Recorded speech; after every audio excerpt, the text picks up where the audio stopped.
Hi, this is Terry with Total Life Pursuit, and I am coming to you with financial teaching number 4. This is number 4 in the financial series. Are you ready? All right, here we go. Let's talk about ruling your money. Ruling your money. You ruling your money. I know we've talked about God ruling your money, and that's right, but you have responsibility to rule the money. After all, it's in your hands. Are you with me? Money does not solve a provision problem. A flow solves a provision problem. That's good. I'll just let you think about that for a second. I didn't make it up. Okay, which is easier for you to make a long list of? What gifts you have or what gifts you want? What things you have or what things other people have? What talents you have or what talents you don't have? What was checked off your to-do list or what still needs to be done? Which is easier on your list? One of our difficulties, I think, is that we are surrounded by drivers that are materialistic. And that is a problem. You see, we are teased by this was supposed to be really funny. Advertisement. Get it? Advertisement. And so all on media of any kind.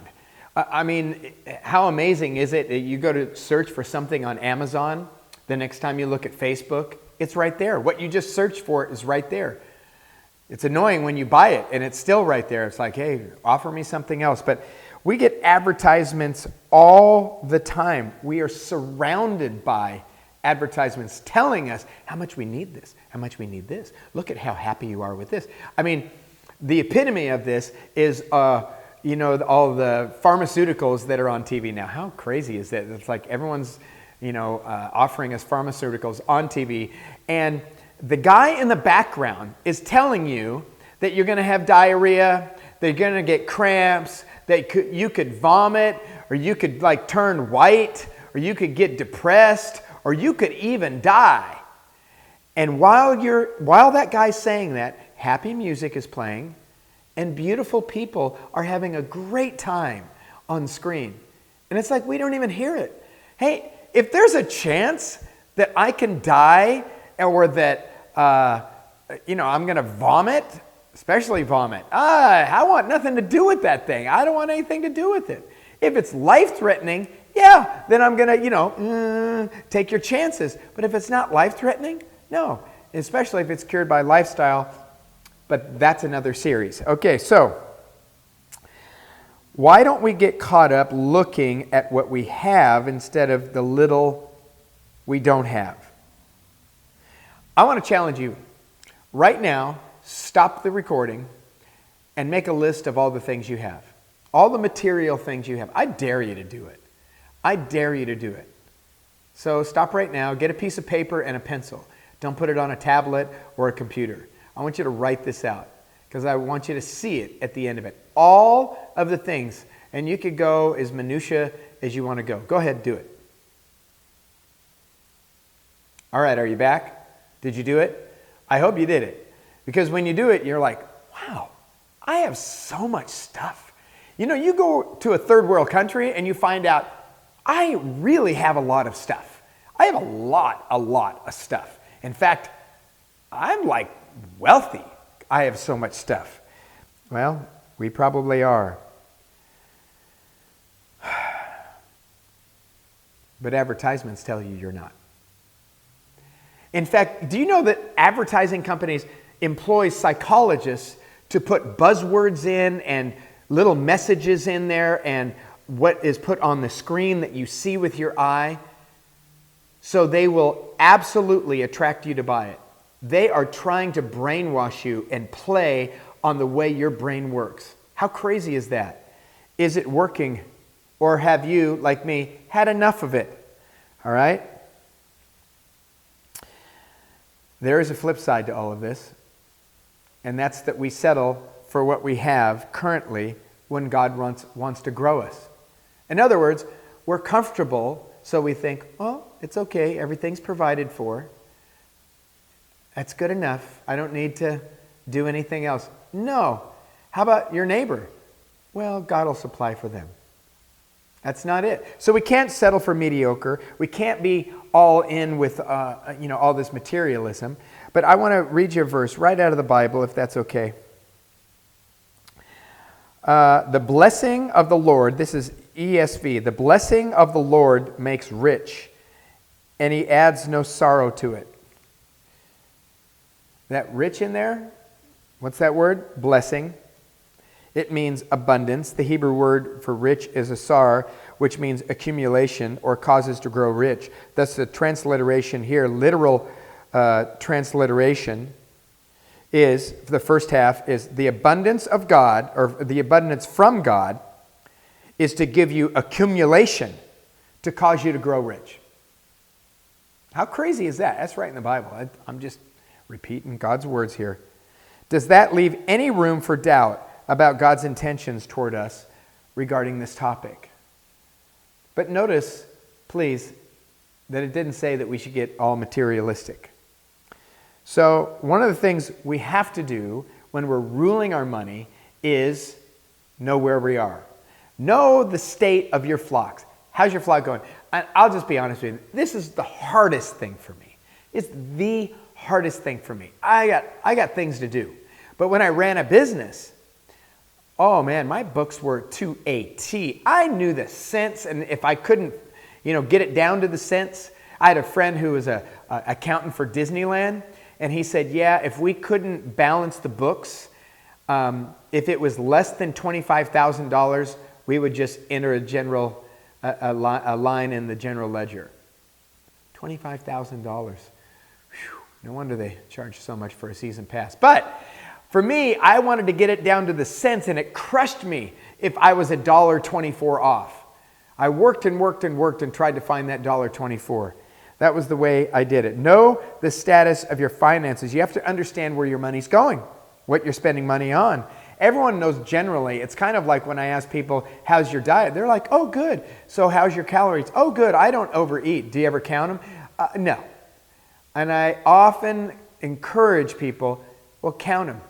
See how many grams of carbs and proteins and fats and how many calories you're getting. And I'll even go further than that into micronutrients, your vitamins and your minerals.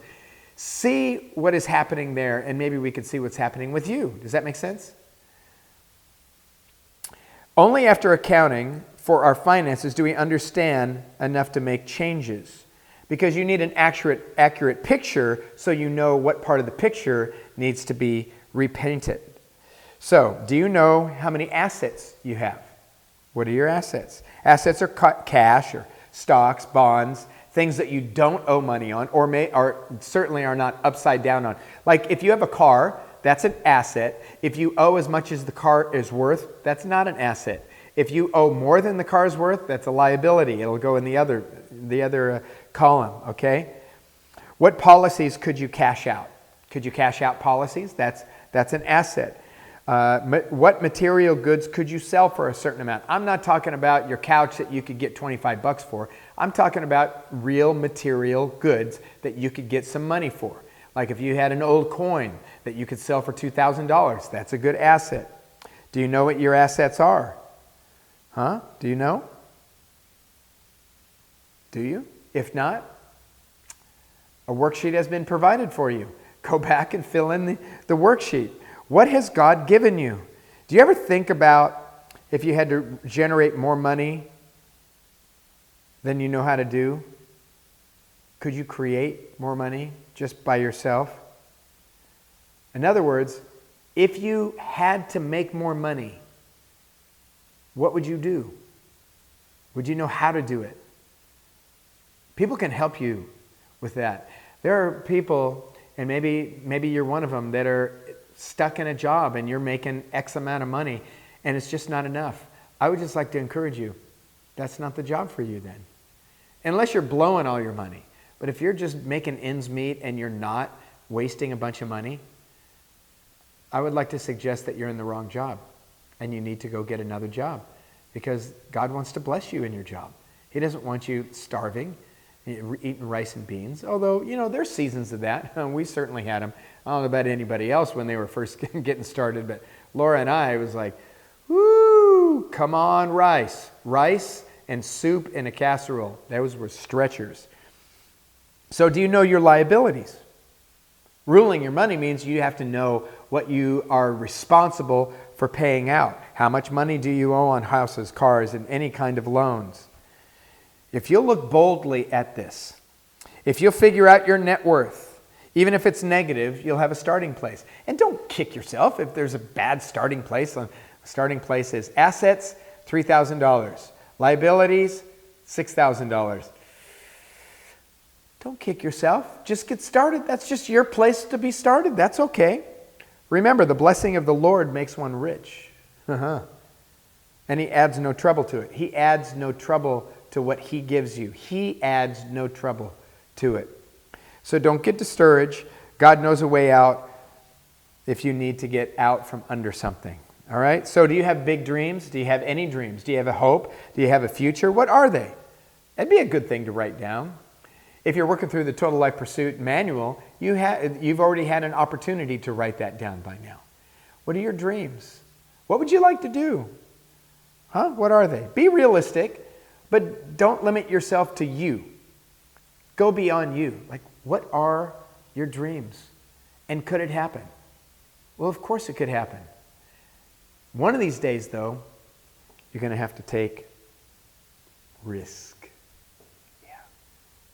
If you're gonna fulfill a dream, you gotta take a risk. You gotta jump. You say, yeah, I got a family, I can't. Then the family has to be on board. And by the way, God should be on board too. It's always a good idea to have him since he's your provider. So how about retirement? Are you gonna retire? Do you have a plan? Not a 401k, but a plan. So do you have a retirement plan? I'm not talking about money plan. Plan where you're gonna retire, how you're gonna live. Do you have one? I'm 28. Why do I need that? Well, you probably shouldn't think about it until you're 72. People, come on now. Can you get there from where you are? Whatever your plan is, can you get there? Not net worth. I mean, can you increase your potential for income?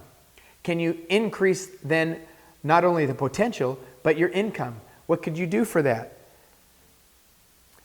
I know that you're probably saying that you got to do a budget. I don't really like the word budget. It has this big negative connotation, like it's, restricting you. I like the words spending plan. This is my spending plan. And that includes, of course, savings and income and everything like that. So a spending plan is for people telling their money where to go instead of wondering where it went. That's John Maxwell.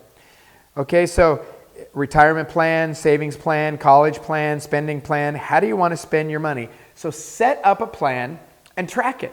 Now you have to track it and actually give yourself a little grade on how you're tracking or make adjustments. Okay? That's what you examine week after week or on the monthly, however you do it, and give yourself the grade. You can see what's happening. So I want to give you some practicals. Can I do that before we go? Okay, top 10 things you can do to cut back and have more available cash. Small things, but they add up. You ready? It's going to be the toughest one. I know it's hard. You can do it. Brew your coffee at home. Brew your coffee at home or at the office. But it's so much better when I buy it from, name your favorite coffee shop. Yeah. You're going to save $35 to $49 weekly. Number 2, pack your lunch. Well, I don't know. Pack your lunch. You're going to save $30 to $75 weekly. Drink water instead of flavored anything. You'll be healthier for it anyways. That's going to save you $6 to $10 weekly. Don't eat out.